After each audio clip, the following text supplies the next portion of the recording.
Salata a fiocco, e che ci vuole? 30 minuti e siamo pronti.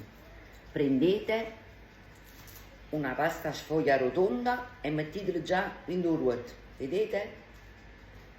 Patate, voi potete usare anche le patate fresche, le lessate, le schiacciate per ditinata a mezz'ora. Io ho usato il purè di patate, l'ho mescolato con un po' di parmigiano, l'ho messo in una sacca, ora ci faccio il pertuso e facciamo uno strato di patate all'interno del ruoto. Adesso lo stendiamo con il cucchiaio, ecco qua, su tutta la superficie del ruoto.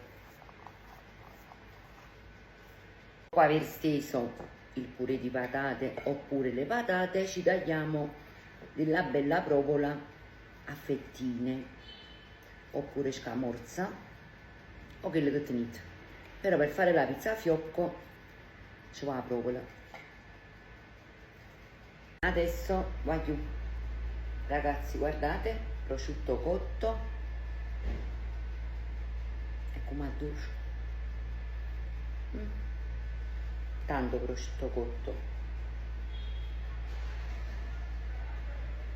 e provola, come vi ho detto prima,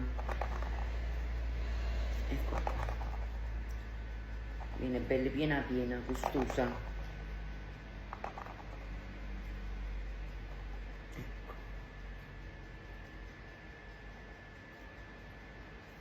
Che abbiamo fatto tutti gli strati di patate, prosciutto e provola, continuiamo ancora con le patate, ecco qua, così.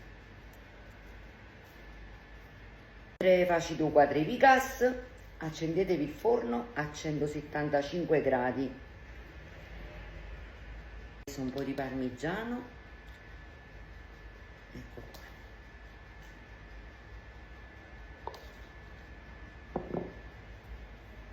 E un bel filo d'olio,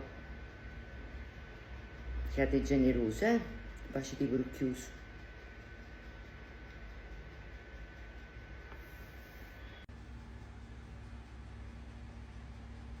Eccola qua ragazzi, adesso in forno preriscaldato e ventilato a 175 gradi per 40 minuti. Ogni tanto diatela da notte.